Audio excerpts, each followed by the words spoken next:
Everybody, welcome to the City Council Workshop Meeting for Tuesday, September 7, 2021. It is now 6:30 p.m., so let's get this meeting started. Just a point of order, this meeting is being live streamed using Zoom. The council chambers at Sunnyside Law and Justice Center is available for in-person attendees. For current directives, all in-person attendees must wear a properly fitted mask and remain physically distanced. Masks are available if needed. Please allow one person to speak at a time. I will call on every member to make sure you've had an opportunity to ask questions. I will now ask City Clerk Renteria to start the roll call.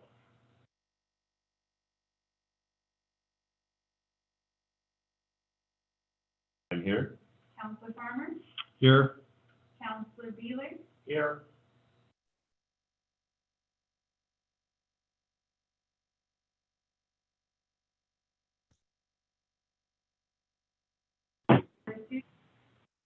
Yeah. Can't hear anything, Mr. Deputy Mayor. Okay, the microphone lights are on. Are they not working at all? Well, I can hear you fine. I can't hear the clerk. Okay. Yeah, neither can I. I'm not hearing anything. You have a button you can push on yours? Testing. There you go. Okay. We're good. Councilor Rasucci? I'm here. Councilor Hicks? Here.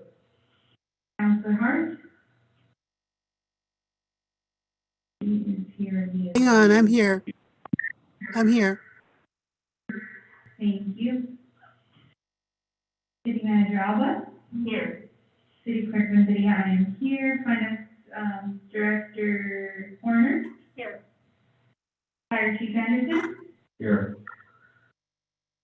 Police Chief Escalera? Here. Public Works Director Fisher? I'm here. Thank you. All right, Mayor Guerrero has requested an excused absence tonight. If there's no objection, we can grant him an excused absence. Being no objection, he is excused. All right, moving on to the active agenda. First item A, the ESPC facility upgrade discussion. Madam City Manager. So today we're going to have a presentation from Amoresco, and it's actually going to be interactive. It'll have all of us. Shane Fisher is going to present the first slide, and then we'll go down from there. So Shane, I'm going to let you go ahead and kick off this presentation. Elizabeth. Okay, so just to kind of give you some background, this conversation first started about energy upgrades with Councilman Rasucci and Jason with Amoresco, and I think it was at a conference earlier this year. So of course, Councilman Rasucci came back, spoke with then City Manager Martin Casey, and of course he quickly looped me in, and we had a conference with Jason Boyd with Amoresco, who will be presenting here in a minute. And so basically, the first phone call we had, basically we looked at different areas with our own infrastructure that needed upgrading or replacing. So we quickly looked at the HVAC. This building is probably the worst that we have. I think we have 13 or 15 rooftop units that are very problematic. This was kind of the first facility we kind of talked about. There's obviously savings here. There's HVAC isn't a lot of savings, but the lighting in this building as well needs to be upgraded. So this was kind of the anchor project was this building. Then we started looking at City Hall, the Senior Center, the Community Center, and basically saw not only the HVAC but the lighting in all these facilities. Then the next step we kind of looked at was we kind of looked at maybe other lighting in other areas. Now, if everybody remembers, we did a PP&L TIB grant that went in and upgraded all of our Pacific Power lights through a program through Pacific Power and TIB. Now, all but 150 lights got replaced. So we still have about 150 lights in the city that are owned by us that are kind of in different states of disrepair. When ballots go out, we of course come in, we hire an electrician, they replace the light at our cost. There's no maintenance agreement with anybody else. Those are generally veterinary lights. So basically what we're looking at tonight is having them come in and replace the city-owned streetlights as well with LED. This actually buys us, you know, quite a bit more time as far as, you know, replacement of ballasts or bulbs and that kind of thing, not to mention the. So, there are a few other areas, we have some well sites, the airport, other areas where we have this ambient lighting we use for pedestrian and, you know, crime, those sorts of things, all kinds of nefarious activities that go on at night, that we need to get the lighting replaced. So with that, I'm basically gonna turn it over to Jason Boyd with Amoresco, and he's gonna explain the, energy service or energy savings performance contracting. Their company is an ESCO, an energy services contractor that comes in, and they look at these at our facilities, and they do an assessment to see where the savings are, and they basically will turn around and give us a report that talks a little bit more about the in-depth on what those savings are, what the return on investment are. And so with no further ado, I'll turn it over to Jason. Welcome, Hello, sir. good Go evening, ahead. everybody. Quick sound check. Am I coming through? Yes, you are. All right. Well, thank you all for having me, and thank you, Shane, for the introduction. I pretty much covered everything I was going to say, so I don't know what else I've got left, but we'll see what I can do.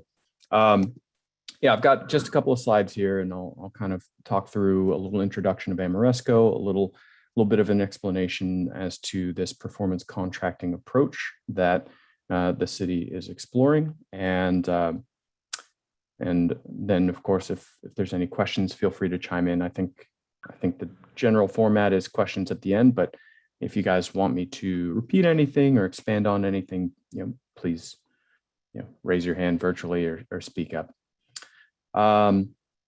So I guess starting first with just a little bit about Amoresco. So we are an energy services company. We provide comprehensive clean energy projects for our clients, and that means everything from energy efficiency upgrades to electrification efforts such as electric vehicle charging, to clean energy generation, including renewable energy and storage and microgrids. Basically anything that'll help our clients use energy in cleaner and more efficient ways. We have about 70 offices operating across North America and the UK, but in the Northwest here in Washington State in particular, we've got a great history. We've been working in Washington for over 20 years now, and a vast majority of our work is with the public sector. We've worked with more than 25 cities in Washington at this point, more than 60 K-12 school districts, and pretty much every Washington state agency as well. So all that's to say is we've really got great experience that we bring to the table to make sure that we help you complete your upgrade projects in the right way. And if you can scroll to the next slide, please. So Shane covered this pretty well, but I'll review it. I'll review it too, just to make sure we're being thorough here. So we have talked through some areas of potential upgrades, and it sounds like there is a lot of good opportunity for the city of Sunnyside to make some upgrades to your infrastructure and to your facilities. So the Law and Justice Center came right at the top of the list with the 13 or so HVAC units that are rooftop and either at or beyond the expected lifespan. And then also City Hall, it sounds like, has some newer HVAC equipment, but the rest of the system itself is having some issues, so might be worth looking at. Might be a good opportunity for some retro commissioning there. There's needs for upgrades to the control systems for both of those facilities. And also taking a look at the community center, has a large gym area, large kitchen, conference room that apparently have been having some comfort issues and possibly some leaks in the system. So might be another area that's going to be important for us to explore. As Shane mentioned, it sounds like all of the city facilities have opportunity for upgrading the lighting to LEDs. And then we would also be exploring upgrading the city-owned street lighting, the lighting in, I believe it's 9 different parks, as well as the lighting at well sites. I believe there were 6 of them. And along with looking at upgrading the lighting there, we will also be doing a lighting design analysis to identify where there may be some areas where perhaps there's excessive lighting and you might benefit, have some savings by trimming that down, or if there may be areas where it would be a good idea to increase the lighting perhaps for public safety reasons. And we did also discuss that there may be some potential for lighting upgrades at the airport, but that may be something that needs to involve discussions with the airport board. So may or may not be something that we're looking at this go round. Shane, is there anything that I missed there? Anything you'd want to add in? Oh, you're doing great. Okay. So I'll switch now to talking just a little bit about performance contracting, or ESPC, energy savings performance contracting is the full acronym there. And there's a lot to say here, but I'll keep it focused at the key points. So ESPC was enabled by Washington State via RCW as basically a preferred method for public entities to do these kinds of energy upgrade projects. And there's a couple of great reasons why it's such a beneficial approach for you. One is the turnkey approach that's enabled by your ESCO partner in us, Ameresco.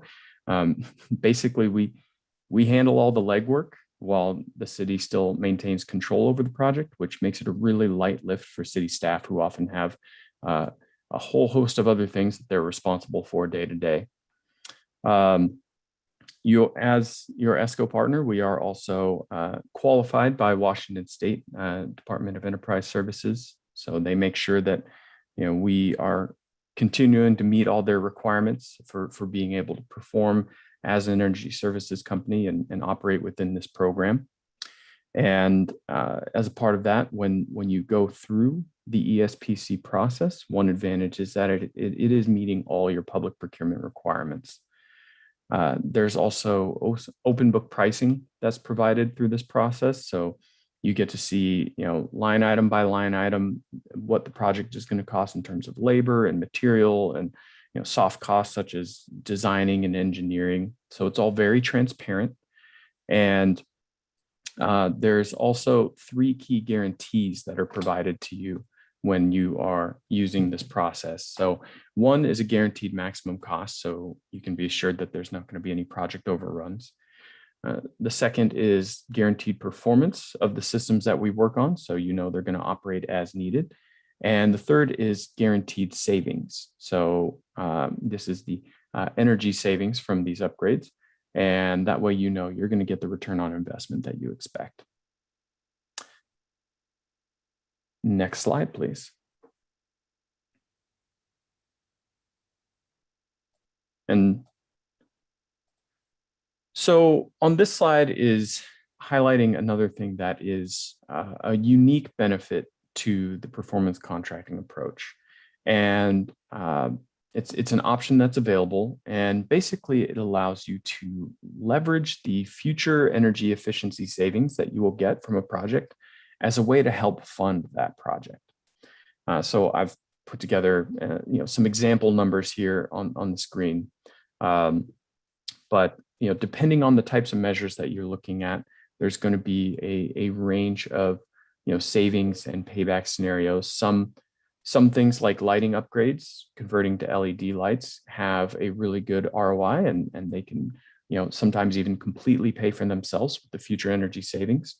Other projects like equipment upgrades for HVAC equipment, and those kinds of things are never going to be covered completely by the savings that they're going to generate. But by leveraging the financing based on those savings, you can help reduce the capital budget spend that's needed for the project. Most clients that we work with tend to take a comprehensive approach where they look at all of the above and bundle them into one simple project. And again, this is something that is an it's an option. It's not a requirement for using this process. It's just one more tool that's available for you, and it can help you get more done while reducing your capital budget spend.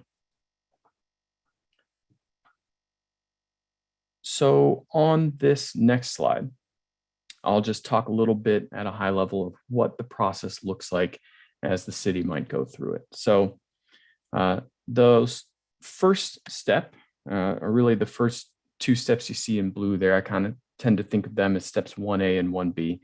The first would be selecting the ESPC approach, and that would be working with Washington State DES and selecting this process and selecting us as your ESCO partner. And that is done with an interagency agreement. And we are also joined by Chris McCarthy from DES today. So he'll be able to talk in a little more detail as to DES's role in this. But selecting this interagency agreement is a very simple start to the process. And then doing what we call our feasibility analysis, which involves taking a look at utility bills and typically doing a walkthrough of the facilities, just getting our eyes on all the systems and identifying any areas of potential opportunity. We already, it sounds like, have a pretty good sense of what things might want to be done or need to be done within the city, but these walkthroughs help us get a little more concrete understanding of what those systems all look like. And sometimes we can help pick out some other areas that maybe weren't considered before. An important thing to note about this feasibility analysis, and actually taking a step back to that interagency agreement, when you set up this interagency agreement with DES and select Amoresco, there's no cost to the city for setting that up, and there's no commitment that you move forward on any kind of project. Very similarly, in that feasibility analysis, that's something that we do at our own cost. We're not going to charge the city for that at all. And again, there's no commitment that you move forward on any kind of project. The next step in green there, what we call project development, should we agree that there is enough potential here to dive in a little bit further, that next step is where we would do some in-depth design and engineering. And this would be the first step where there would be any kind of commitment for the city. And basically, we would do an investment grade audit of the facilities that are selected to identify your upgrade options and calculate the energy savings that you'd be receiving from those upgrades, as well as pulling together costs for those upgrades. And these are the things that are supporting those guarantees that we provide through the program. And I mentioned that this is the first step where there may be some commitment for the city. How that works is, again, there is no upfront costs for you to do this. If we do decide to move forward on a project, the engineering and design costs that are required for this investment grade audit, those costs are actually rolled into the project itself. And if we do an investment grade audit and we find that project just does not meet the city's criteria, there's no cost to you for moving forward on that. The one area where there might be some commitment is if we put together a project that meets all your criteria, but for some reason the city decides they don't want to move forward on it, then you would just owe us for the cost of that study. That's just the cost of our design and engineering time. But we are really focused on helping our customers complete these upgrade projects. We don't like to just go around and do audits for fun, and I'm sure you don't either. And so hopefully, if there is any kind of roadblocks, we can work together to figure out what they are and overcome them, and then we'd move forward into construction and implementation. And again, this is a very turnkey process. We manage all the subcontractors, we manage all the designing and permitting. We work with utilities and we help gather utility incentives for you, as well as any other grants and incentives that may be available. We oversee all the construction. We do the commissioning on the back end. We provide training for city staff on the newly installed and upgraded systems. And then once construction is complete, we move into that last phase, which is the energy savings guarantee. So this is a period of at least 1 year where we review the systems that have been installed and monitor them and basically make sure that they are operating as intended and making sure that you're getting those savings that were promised. And if for some reason we're finding that things aren't operating the way they should be, one, we'll do the work to make it right. And two, if the city has missed out on any energy savings, we will actually be writing a check to make up the difference. So that's part of how we back up those guarantees that we provide. So I went through that fairly quickly. I'm going to pause here and actually introduce Chris McCarthy from Washington State Department of Enterprise Services, and he can talk a little bit about DES's role and how we all work in partnership to help you with these projects through this ESPC program. And then, of course, I'm happy to answer any questions at the end. I am Chris McCarthy with, like Jason mentioned, Department of Enterprise Services Energy Program. I would be acting as the city's project manager, contracts manager through any projects that happen under the IAA interagency agreement that Jason mentioned. We are an alternative contracting mechanism that allows municipalities, public entities to contract for energy efficiency projects. We essentially contract for you. You direct us when, how, and who to contract with. We run those contracts. We own those contracts for you through the interagency agreement. We do charge a fee for our work. It's laid out in a fee schedule that's attached to the interagency agreement. Elizabeth Alba should have a copy of that from last week. I believe you guys will see it at your council meeting next week. But yeah, like Jason said, we work together as a team from the beginning to the end. The services that I can provide are contract management, contract oversight as a whole. If we do get into construction, I would be continuing to be your project manager. I would look at all the invoicing, all of the paperwork. I would handle all of the L&I items as far as paid prevailing wage, affidavits of wages paid, any apprenticeship requirements. I make sure all that's handled in place so the city doesn't have to. It would just basically be a turnkey project, like Jason said.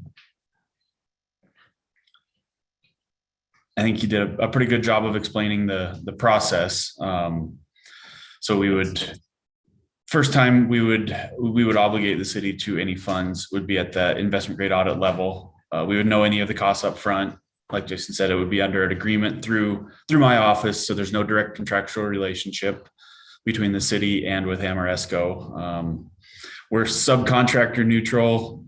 We can work with any subcontractors. Jason mentioned earlier on that working through this program meets any and all competitive bid public works requirements. So we do that under RCW. My group goes out every biennium with an RFQ to all of our ESCOs.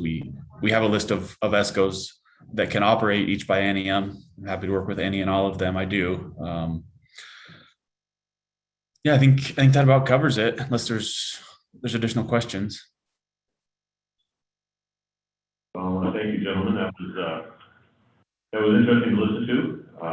Going to give opportunity for council members to ask some questions, and we're going to start with Councilor Hart, if you've got any questions.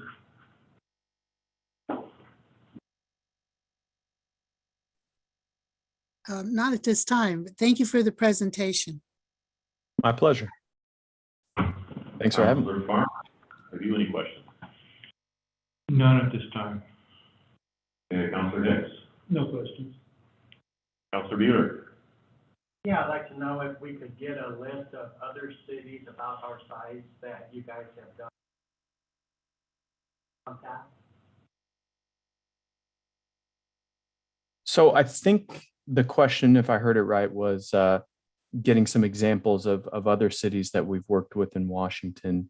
And I'm happy to put together some ones that might be of a similar size as yours.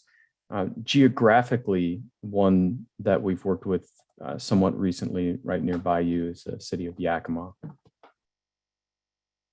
Thank you. Councilor Rasucci? Thank you, Mr. Deputy Mayor. No questions at this time. Want to thank Jason Boyd. It was good seeing you again, Jason. When I saw this group at the AWC annual conference, and I looked at their booth, I was very impressed with what they were offering. I spoke to a few of my elected colleagues from other cities that have worked with them in the past, and they gave me thumbs up. So I'm supportive. I put them in touch with the manager, and I don't know if we're going to be able to find something that fits, but I'm excited about the opportunity. Thank you, Mr. Deputy Mayor. So I have a couple of questions. First of all, I did enjoy your presentation. I am definitely a huge fan of LED lighting and cost savings as long as we don't lose quality of service. And with the evolution of LED lighting over the last few years, I've been very impressed with what I've seen. I remember when some of that stuff first came out and it was unimpressive at best. And as I see it continue to develop and grow, I'm really pleased with what I'm seeing. I do have a question. I know it's early, you haven't done your walkthrough and assessments and all of that sort of thing, but can you give us some sort of cost versus savings ratio? I mean, you did plug in some random numbers earlier in the presentation, and I'm not holding you to any numbers, but do you have any ideas what kind of percentage of savings that we're looking at as opposed to the cost of doing this? Yeah, you're right. That's really way too early to give you any numbers that anyone could feel confident about. When we do a comprehensive project with clients, we tend to see utility savings somewhere in the 16 to 22% range, which is where I came up with some of those example numbers. But it is, frankly, it's totally dependent on your facilities, your mix of equipment. Gauging, just based off of the types of things that we're looking at, lighting, upgrading to LEDs tends to have a very favorable payback period. So knowing that you don't have, knowing that there's so many opportunities to upgrade to LED lighting, I think that was something that we would probably strongly encourage, and I would be confident that we would be able to put together a project that looks very good on the lighting side. On the HVAC equipment side, as I mentioned, that is something that while you will definitely get energy savings as well as just improved performance and improved comfort, those are things that are just frankly never going to pay for themselves entirely with energy savings. And typically those things are upgraded just because they are end of life equipment, or something that's just not operating properly. But if you want to, so typically what we see is, those things are being upgraded for those reasons and not because of the, energy savings ROI that would be expected from them. Does that make sense? Hopefully I'm answering your question. I was thinking of, this building, for example, with its multiple units that are mounted on the roof and they're all getting tired. I'm sure they're probably the same units that were put in when the building was built. Are we thinking that's the possibility of consolidating into fewer units or that kind of thing? Are we going to see savings in that area or? Yeah, so part of our review, there's a lot of flexibility to this approach, which is one of the benefits. It's a very collaborative process. It's designed for us to bring all the information to you, and really we all get to sit around the table and decide what's going to bring you the best value. So sometimes clients decide that they like their setup and they just want a like-for-like upgrade to newer and more efficient equipment. Sometimes they appreciate that we can do a review of their systems and redesign it in a way that maybe can reduce the amount of equipment needed, for instance. So we'll absolutely be looking at that for you, assuming we get into that stage in the process. And just kind of circling back to the comment about HVAC equipment and not paying for itself via savings. Energy savings is a core part of this program, but when it comes to those kinds of equipment upgrades, the folks that we work with are really seeing this program as, like I said, they're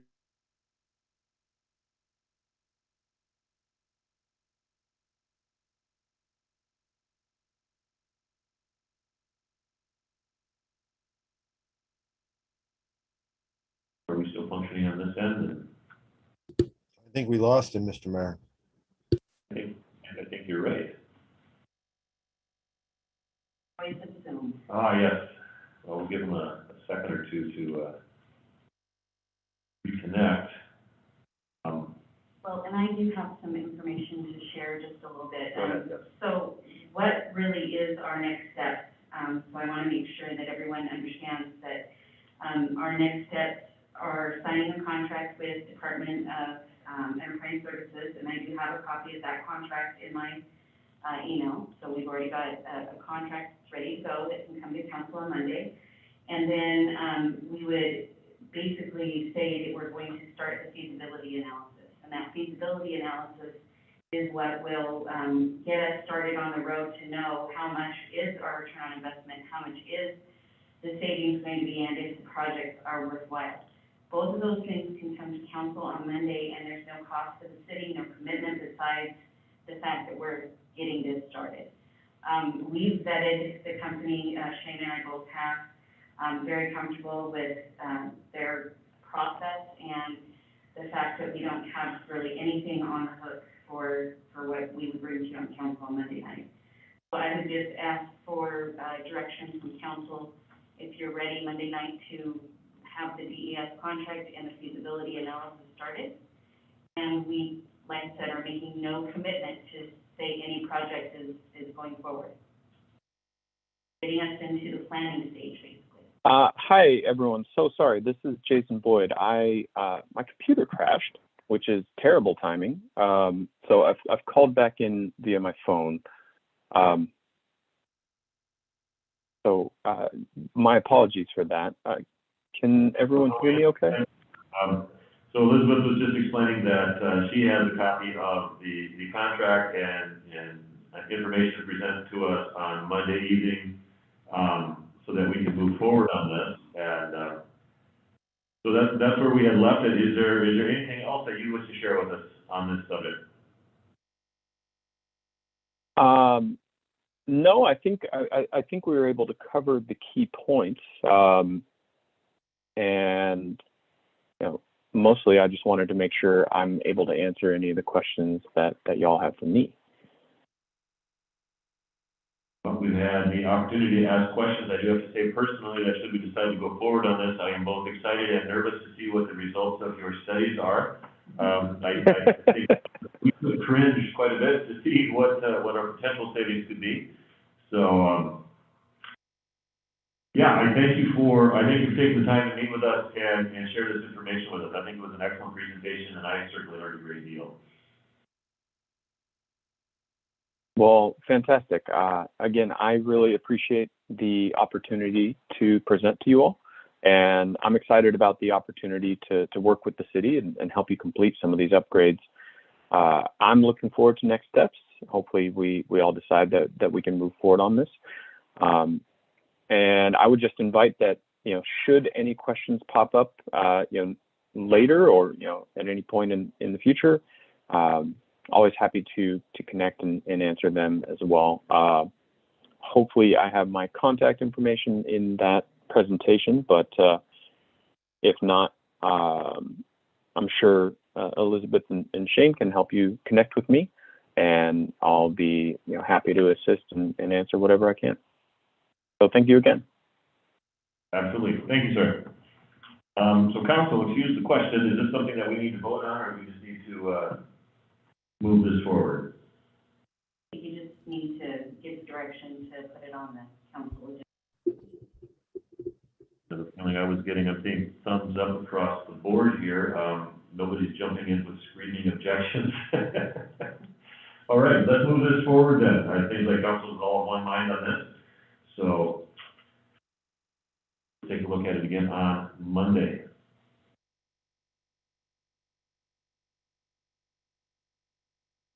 Next item of business is item B, building permit fee schedule presentation.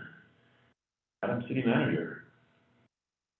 So I'm bringing forward a building permit fee schedule, and I'm going to share my screen, Jackie, so that I can do the slides myself. All right.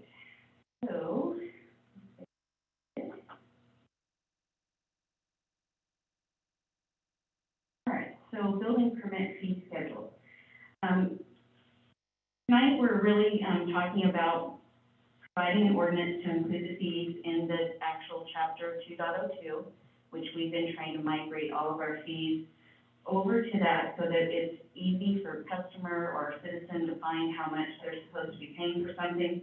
And then also, we found that as staff, there are times when we have to go and check the code to make sure we've got the right fee in the computer. So the proposed ordinance is basically dealing with the fee schedule for building and plumbing and mechanical. And back in the late 90s, the fee schedule for such permits were contained in a uniform building code. And in the early 2000s, the state converted the international building codes. And the international building codes do not contain a fee schedule, so the city has used that 1997 fee schedule since then. This also applies to the fee schedule for plumbing and mechanical permits. So the table we use to determine the value of a structure are from the Building Safety Journal, and the current table we are using is based on 2008 values. The journal published and the building valuation data are updated on a quarterly basis, and we are proposing to use the table from the 2020 first quarter, which was before the impact of COVID-19 was felt in all these values. So item 1, the ordinance is already in existing in SMC 2.02 and is not being changed. Items 2 through 8 are additions to SMC 2.02 under subsection G. So you can see that we would be raising the first line from $32 to $35. Other fees, normal inspection times from 47 to 81.43. Manufactured home permits from 100 to 300. Added commercial coach fee, re-roofs instead of a flat fee of $125. It would be instead of the value of the roof replacement. And swimming pool increase from $30 to $150, and demolition permits a flat $150.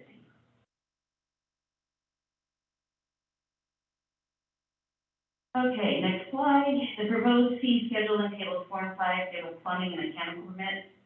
Both tables are the same as the 97 code schedule, with the exception of raising to the basic permit fees from $23 for both, and raising other inspection fees from $49.50 to $81.43 per hour.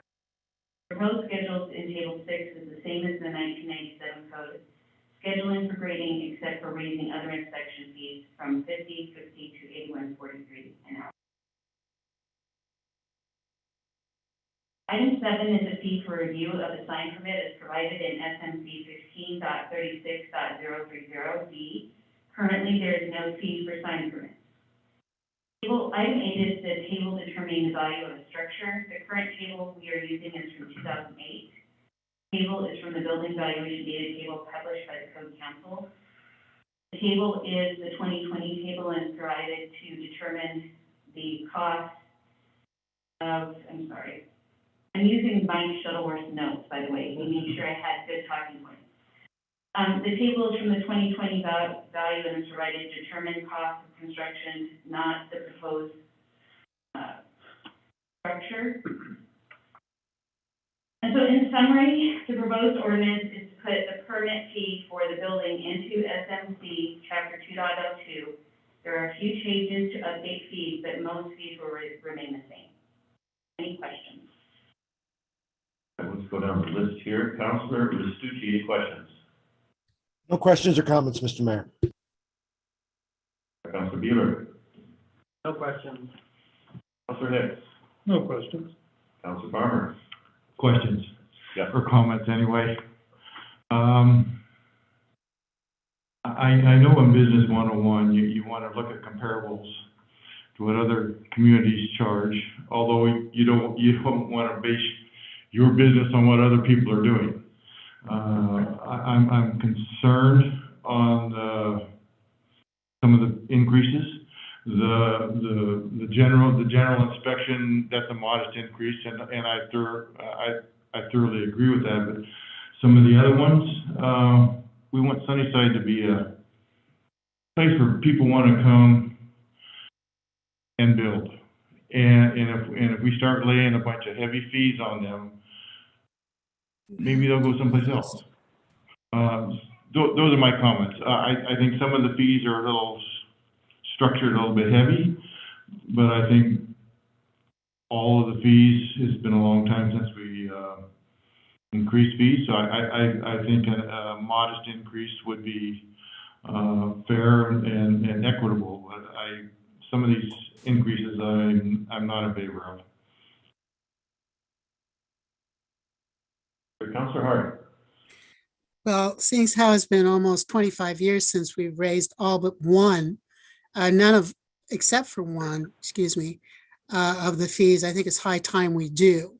And I do think maybe we want to know what the comparables are for cities of our size, but I'm sure that that's not a problem as far as research goes. But it's high time that our rates have caught up. 25 years at the same rates, permit rates, that's no good. I mean, seriously, $30 for a swimming pool permit? No. I think that, those kinds of things need to be raised. So I'm glad that this is coming forward. Thank you. Thank you, Councillor. I have just a couple. First one, as a former high school teacher, spelling, syntax, currently, not currently.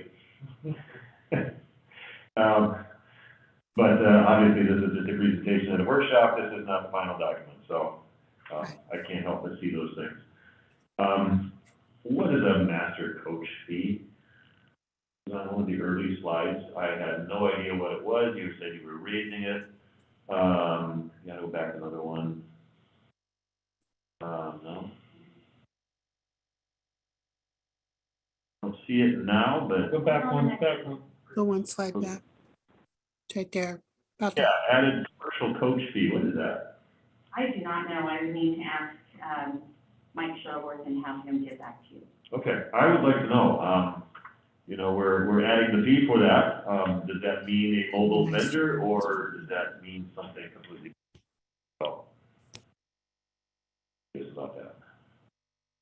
As far as the costs, as someone who recently put a roof on my house and owns a swimming pool, I don't necessarily want to see my costs go up if I decide to do something like that. But at the same time, I think it's been mentioned that it's been a long time since we've raised some of these fees. And so while it hurts to see them go up in some areas, how often do most of us put a roof on our house? Hopefully once. I was very clear with my roofer that I never wanted to have to go through it again. And it's a little extra to make sure that I didn't have to. So, I don't like to see them go, but at the same time, I realize it's been a really long time. So, I guess I'm not as incensed by that as others, but. All right, thank you for that. Is there more information on that we need to hear? So right now, the next steps on this item would be to bring the ordinance forward at a city council meeting. We do have it prepared, and in the body of that, we can answer the questions that you've brought up today. And we'll prepare neighboring, and I think we wouldn't necessarily want to do cities of our size. I think we should do cities that are close in jurisdiction. So I think we should look at Prosser, even though they're a different county. We should look at Grandview, possibly Zilla, Union Gap, maybe even the city of Yakima. Because if you're gonna do a building or do construction, you already are localized if you're coming to Sunnyside. You know that you want to be in the valley, or that's where you're going to put that's where your construction is going to be. So we can put together something by Monday, so you can kind of at least get a baseline on what people are using. I highly suspect other cities are using updated the code that we're talking about. They probably update it every year, and they're using the ones that has been happening. I know in Grandview they use, I believe they use that code, and I do really honestly think that other cities use that same methodology. So I think one of the things that we've talked about, and I'm the one that's kind of always said it to you when it's budget time, we need to get on our radar small incremental increases so that we're not slapping our citizens with a double rate. We had to do it with the ambulance. We had to do it with the stormwater water utility. This is one more instance where we've got to get this on a radar and we raise it, 2 or 5%, maybe the rate of inflation every year so that we don't get in this position again. That is one of the goals that I have set, that we try to get all the rates in 2.02 so that when it's time, we can do incremental rates every year instead of waiting until, like Julie said, 25 years later, and then we're asking to double the rate. So this will go on our list of projects that need to happen, but we will have this ready Monday night if you're willing to have it on the agenda. Objection, council? Let's look forward to seeing that on Monday night. I guess my concern here on this issue is I don't want to make Sunnyside a difficult city to deal with. I agree. I want our fee schedules to be commensurate with other communities, and I want our planning process and other processes to be easy, helpful to the community so that we can move these processes on and get these jobs on their way, so. All right, so that concludes our active agenda. The next item is upcoming council meetings. City Manager. I have to print this one, so I will have to rely on Jackie for share. I just don't have it very big. Okay, so our first item will be the interim city manager, Elizabeth Alba oath of office. So we wanted to do this at a council meeting instead of just in Jackie's office or my office.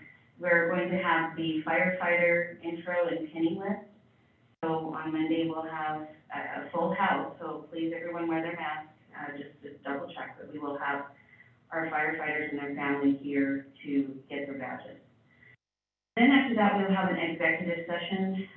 I believe we're going to have 2 items to discuss. Right now, it's only one, and it is legal matters, and our city attorney will be involved in that one.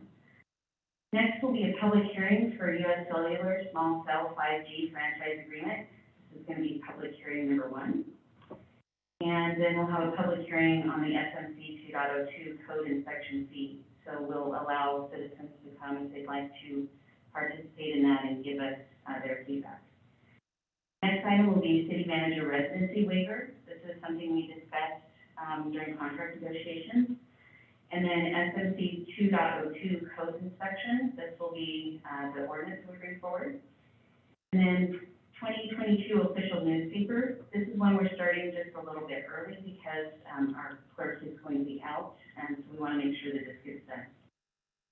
Department of Enterprise Services, DES, interagency agreement, and then the feasibility analysis with Amoresco. September 27th, we will have the public hearing. So this will be public hearing number 2 on the U.S. Cellular Small Cell 5G franchise agreement. And then the actual bring the agreement forward after that second public hearing. There will be the Lodging Tax Advisory Committee funding recommendations. They met today and have that finished up. And that's what we have so far for the month of September. I know it is planned for our October workshop on the brain, workshop to be another budget retreat. So we'll have that as a planning retreat so that we can get items in front of you to start seeing how we plan and then revisit what we did at the last budget retreat. Okay, just a quick note, we did meet at LTAC today. We did not finish it. We looked at all the proposals and we have to make our recommendations. We'll meet again next week. Wednesday for that. You will be ready September 20th. Oh, yeah. Okay. Awesome. And so with that, I have nothing further to report to council. All right, there being nothing further on this agenda and with no objection, meeting is adjourned, 7:20 and 2 seconds. Thank you, Mr. Deputy. Everyone have a good night. Yeah, good night.